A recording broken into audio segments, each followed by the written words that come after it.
Assalamualaikum warahmatullahi wabarakatuh. Kembali lagi di channel Tiga Pandawa. Di video kali ini saya akan melanjutkan cerita sebelumnya, yaitu kelanjutan masa kerasulan Nabi Muhammad SAW. Sebelumnya, meskipun kebanyakan mereka adalah orang-orang yang lemah, namun semangat mereka sungguh membajak. Setelah dakwah terang-terangan itu, pemimpin Quraisy mulai berusaha menghalangi dakwah Rasul.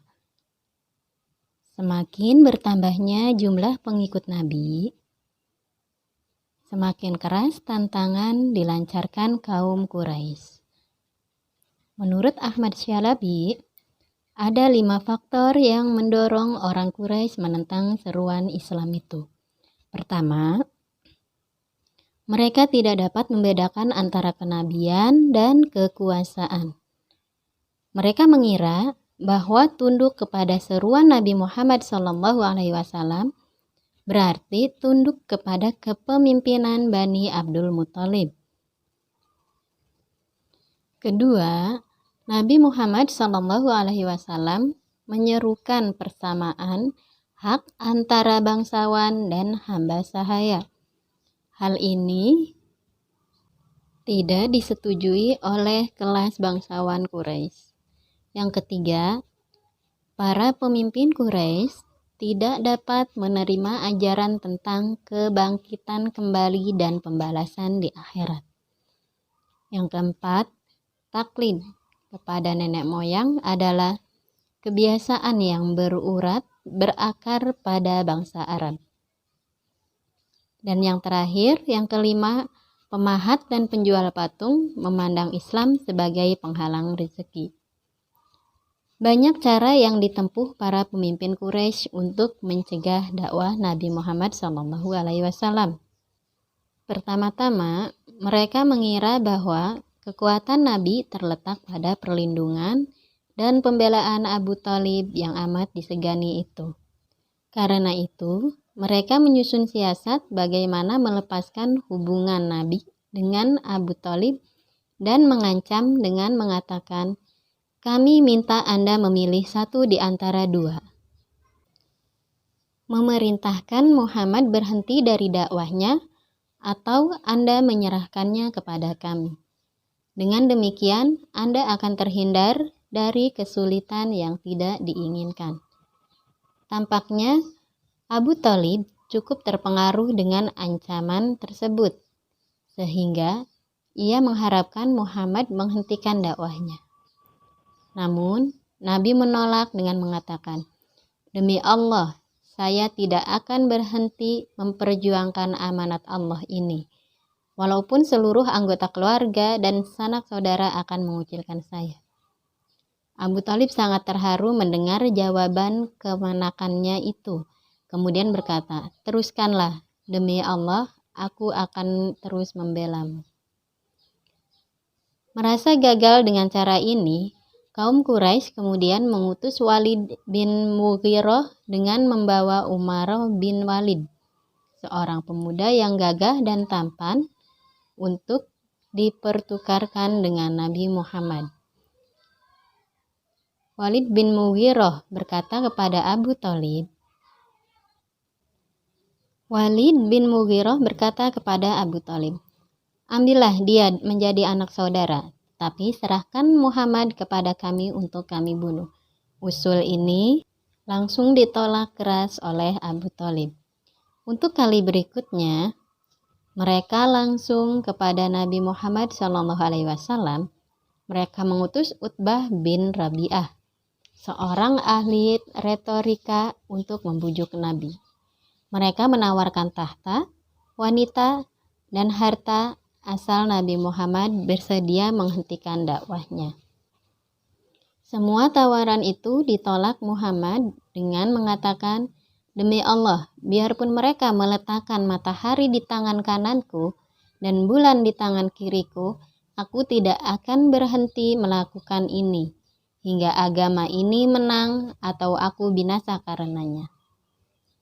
Setelah cara-cara diplomatik dan bujuk rayu yang dilakukan oleh kaum Quraisy gagal, tindakan-tindakan kekerasan secara fisik yang sebelumnya sudah dilakukan semakin ditingkatkan. Tindakan kekerasan itu lebih intensif dilaksanakan setelah mereka mengetahui bahwa di lingkungan rumah tangga mereka sendiri sudah ada yang masuk Islam. Budak-budak yang selama ini mereka anggap sebagai harta, sekarang sudah ada yang masuk Islam dan mempunyai kepercayaan yang berbeda dengan tuan mereka. Budak-budak itu disiksa tuannya dengan sangat kejam. Para pemimpin Quraisy juga mengharuskan setiap keluarga untuk menyiksa anggota keluarganya yang masuk Islam sampai dia murtad kembali. Kekejaman yang dilakukan oleh penduduk Mekah terhadap kaum muslimin itu mendorong Nabi Muhammad SAW untuk mengungsikan sahabat-sahabatnya keluar Mekah. Pada tahun kelima kerasulannya, Nabi menetapkan Habsyah sebagai negeri tempat pengungsian karena Negus atau raja negeri itu adalah seorang adil. Rombongan pertama sejumlah 10 orang pria dan 4 orang wanita, di antaranya Utsman bin Affan beserta istrinya Ruqayyah, putri Rasulullah, Zubair bin Awam, dan Abdurrahman bin Auf. Kemudian menyusul rombongan kedua sejumlah hampir 100 orang. Dipimpin oleh Ja'far ibnu Abu Thalib. Usaha orang-orang Quraisy untuk menghalangi hijrah ke Habsyah, termasuk membujuk Negus agar menolak kehadiran umat Islam di sana, gagal. Di samping itu, semakin kejam mereka memperlakukan umat Islam, semakin banyak orang yang masuk agama ini. Bahkan, di tengah meningkatnya kekejaman ini, 2 orang kuat Quraisy masuk Islam, Hamzah dan Umar bin Khattab. Dengan masuk Islamnya 2 tokoh besar ini, posisi umat Islam semakin kuat. Menguatnya posisi umat Islam memperkeras reaksi kaum musyrik Quraisy. Mereka menempuh cara baru dengan melumpuhkan kekuatan Muhammad yang bersandar pada perlindungan Bani Hashim. Dengan demikian, untuk melumpuhkan kaum muslimin yang dipimpin oleh Muhammad, mereka harus melumpuhkan Bani Hashim terlebih dahulu secara keseluruhan. Cara yang ditempuh ialah pemboikotan. Mereka memutuskan segala bentuk hubungan dengan suku ini. Tidak seorang penduduk Makkah pun diperkenankan melakukan hubungan jual beli dengan Bani Hashim.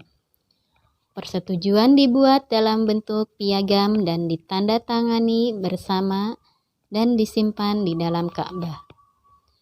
Akibat boikot tersebut, Bani Hashim menderita kelaparan, kemiskinan, dan kesengsaraan yang tak ada bandingannya.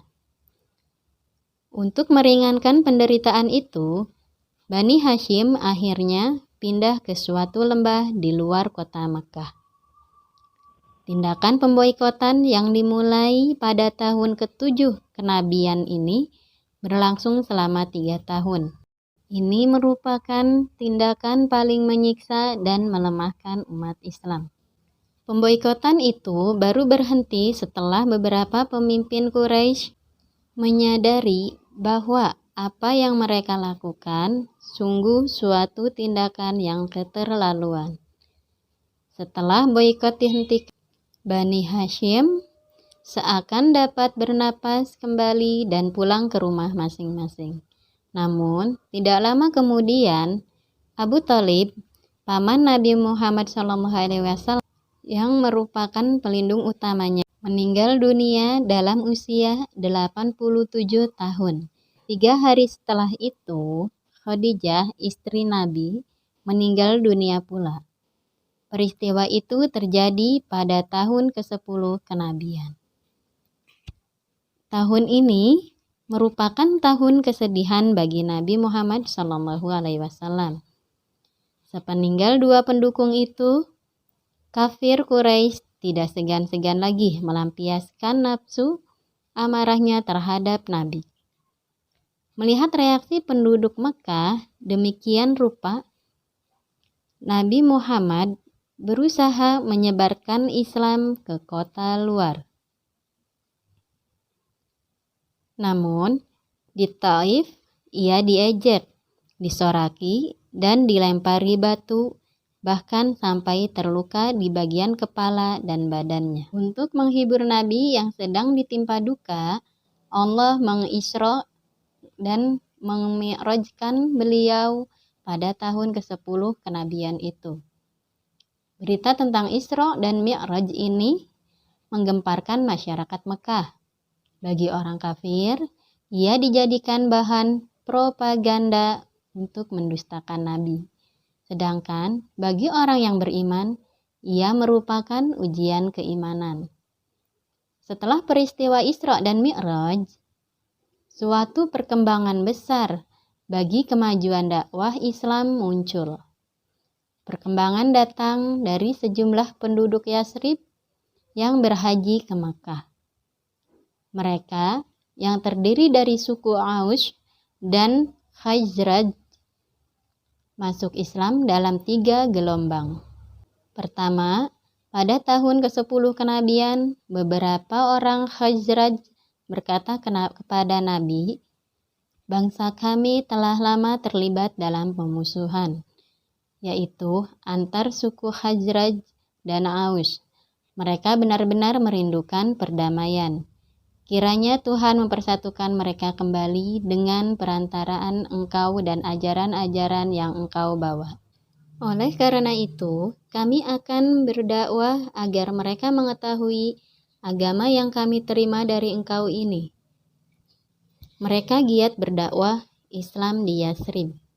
Kedua, pada tahun ke-12 kenabian, delegasi Yasrib terdiri dari 10 orang suku Khazraj dan 2 orang suku Aus, serta seorang wanita menemui Nabi di suatu tempat bernama Aqabah. Di hadapan Nabi, mereka menyatakan ikrar kesetiaan. Rombongan ini kemudian kembali ke Yasrib sebagai juru dakwah dengan ditemani oleh Mus'ab bin Umair yang sengaja diutus Nabi atas permintaan mereka. Ikrar ini disebut sebagai perjanjian Aqabah pertama. Pada musim haji berikutnya, jamaah haji yang datang dari Yasrib berjumlah 73 orang. Atas nama penduduk Yasrib, mereka meminta pada Nabi agar berkenan pindah ke Yasrib. Mereka berjanji akan membela Nabi dari segala ancaman. Nabi pun menyetujui usul yang mereka ajukan. Perjanjian ini disebut perjanjian Aqabah kedua. Setelah kaum musyrikin Quraisy mengetahui adanya perjanjian antara Nabi dan orang-orang Yasrib itu, mereka kian gila melancarkan intimidasi terhadap kaum muslimin. Hal ini membuat Nabi segera memerintahkan para sahabatnya untuk hijrah ke Yasrib. Dalam waktu 2 bulan, hampir semua kaum muslimin, kurang lebih 150 orang, telah meninggalkan kota Mekah. Hanya Ali dan Abu Bakar yang tetap tinggal di Mekah bersama Nabi. Keduanya membela dan menemani Nabi sampai ia pun berhijrah ke Yasrib, karena kafir Quraisy sudah merencanakan akan membunuhnya. Dalam perjalanan ke Yasrib, Nabi ditemani oleh Abu Bakar. Ketika tiba di Quba, sebuah desa yang jaraknya sekitar 5 km dari Yasrib, Nabi istirahat beberapa hari lamanya. Dia menginap di rumah Kalsum bin Hindun. Di halaman rumah ini, Nabi membangun sebuah masjid. Inilah masjid pertama yang dibangun Nabi sebagai pusat peribadahan. Tak lama kemudian, Ali menggabungkan diri dengan Nabi. setelah menyelesaikan segala urusan di Mekah. Sementara itu, penduduk Yatsrib menunggu-nunggu kedatangannya. Waktu yang mereka tunggu-tunggu itu tiba. Nabi memasuki Yatsrib dan penduduk kota ini mengeluh-elukan kedatangan beliau dengan penuh kegembiraan. Sejak itu, sebagai penghormatan terhadap Nabi, nama kota Yatsrib diubah menjadi Madinatun Nabi atau kota Nabi, atau sering pula disebut Madinatul Munawwaroh, kota yang bercahaya. Karena dari sanalah sinar Islam memancar ke seluruh dunia. Dalam istilah sehari-hari, kota ini cukup disebut Madinah saja. Demikian kisah ini. Jangan lupa like, komen, dan subscribe, dan bunyikan loncengnya agar tidak ketinggalan kisah-kisah selanjutnya.